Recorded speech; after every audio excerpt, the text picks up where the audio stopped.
السلام علیکم دوستوں، کیسے ہیں آپ؟ امید ہے کہ آپ سب خیریت سے ہوں گے۔ یار آج کی جو ویڈیو کافی انٹرسٹنگ ہونے والی ہے، کیونکہ آج ہم بات کریں گے مولانا الیاس قادری کے ایسے چند رازوں کے متعلق جو کہ اکثر لوگ نہیں جانتے ہیں۔ اب یہ جو ویڈیو ہے ان کے مرید اور ان کے عقیدت مند تو ضرور دیکھیں ہی دیکھیں، اس کے علاوہ جو ان کو پسند نہیں کرتے، جو ان کے مخالف ہیں، وہ ضرور دیکھیں، کیونکہ شاید یہ ویڈیو دیکھ کر آپ کی سوچ تبدیل ہو۔ اور اس کے علاوہ مولانا الیاس قادری کے خلاف کچھ لوگوں کے جو اشکالات ہوتے ہیں، ان اشکالات کا جواب بھی میں نے دیا، ان اشکالات کو بھی میں نے دور کیا ہے، تو اس ویڈیو کو آپ ضرور دیکھیے گا۔ دوستو، مولانا الیاس قادری کی جو پیدائش ہے وہ 26 رمضان المبارک کو ہوئی۔ اب ان کی جو پیدائش ہوئی تھی ایک عام سے گھرانے میں ہوئی تھی۔ ان کا جو گھرانہ تھا کوئی زیادہ علمی شخصیتوں پر مشتمل نہیں تھا، عام سا ہی گھرانہ تھا، لیکن دنیا کو کیا معلوم تھا کہ یہ جو بچہ ایک عام سے گھرانے پیدا ہوا ہے، آگے چل کر وہ دنیا کی سب سے بڑی تحریک کا مالک ہوگا۔ اب میں آپ کا یہ اشکال بھی دور کر دوں کہ کچھ لوگوں کو یہ اشکال ہوتا ہے کہ جو دعوت اسلامی ہے یہ دنیا کی سب سے بڑی تحریک نہیں ہے۔ کچھ لوگ کہتے ہیں کہ تبلیغی جماعت سب سے بڑی تحریک ہے، اور کچھ لوگ اپنے ہی نام لیتے ہیں، پتہ نہیں کیا کیا۔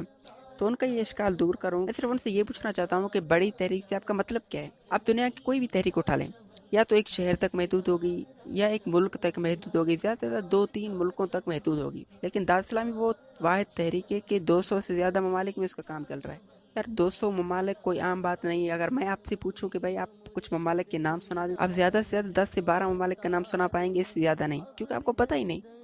اور یہاں دعوت اسلامی 200 سے زیادہ ممالک میں کام کر رہی ہے، تو آپ مجھے بتائیں کیا تبلیغی جماعت 200 سے زیادہ ممالک میں کام کر رہی ہے؟ اور دوسری بات، مولانا الیاس قادری کی کروڑوں مرید ہیں، 5-6 کروڑ سے بھی زیادہ ان کے مرید ہیں۔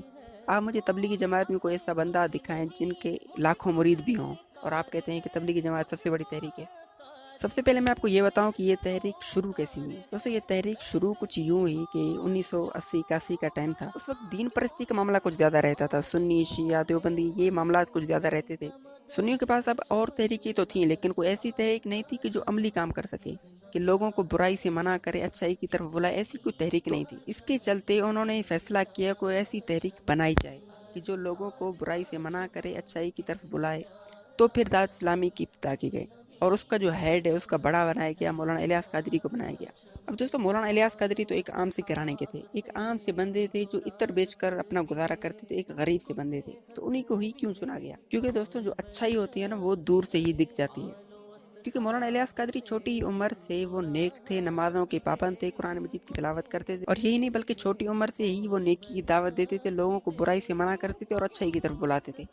اپنی نوجوانی میں ہی مسجد میں جا کر درس دیتے تھے۔ دوستو، ایک نوجوان کی جو عمر ہوتی ہے اس کا برائیوں سے بچنا ناممکن ہوتا ہے، لیکن یہاں پہ بات ہی الٹ ہے۔ وہ نوجوان ایک تو برائیوں سے بچ رہا ہے، اور دوسروں کو برائیوں سے روک بھی رہا ہے، لوگوں کو درس دے رہا ہے۔ تو پھر اس سے زیادہ بندے کے پاس کیا ہونا چاہیے کہ اس کو ایک تحریک کے لیے چنا جائے، ایک تحریک کا سردار بنایا جائے، ہیڈ بنایا جائے۔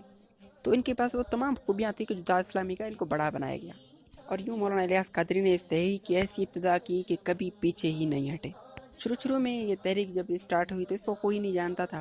جب آہستہ آہستہ یہ پھیلنے لگا تو لوگ اس تحریک کو، مولانا الیاس قادری کو برا بھلا کہنے لگے، لیکن مولانا الیاس قادری نے کسی کی باتوں پر دھیان نہیں دیا، اور یہی ان کی سب سے بڑی خصوصیت تھی کہ جس کی وجہ سے یہ تحریک جو یہاں تک پہنچی ہے، کہ انہوں نے لوگوں کو کبھی جواب نہیں دیا، کبھی لوگوں کی باتوں کا برا نہیں مانا، اور انہیں ہمیشہ ایک کان سے سنا دوسرے سے نکال دیا، کبھی کچھ برا بھلا نہیں کہا۔ دوستو، اصل بات ہوتی ہے مخلص بندوں کی۔ اسلامی کی جب ابتدا ہوئی تو آہستہ آہستہ بڑھ رہی تھی، اس کی اتنی پبلشنگ نہیں ہو رہی تھی، لیکن اگر دیکھا جائے تو جب سے مولانا عمران اتاری صاحب دعوت اسلامی میں انٹر ہوئے، جب سے انہوں نے کام کرنا شروع کیا، تو دعوت اسلامی ایک نئی اونچائی پر پہنچ گئی۔ دوستو، یہ تو صرف کچھ باتیں تھیں، دعوت اسلامی کے اتنے فیکٹس ہیں، اتنے راز ہیں، اگر میں گنوانا شروع کروں تو ساری رات ختم ہو جائے گی، ویڈیو بہت لمبی ہو جائے گی پھر۔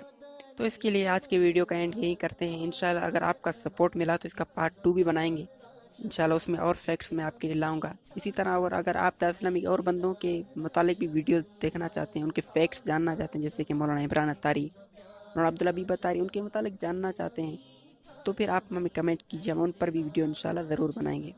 تو ہمیں یہ بھی بتائیں کہ آج کی ویڈیو آپ کو کیسی لگی۔ تو صرف آج کے لیے اتنا ہی، اللہ حافظ۔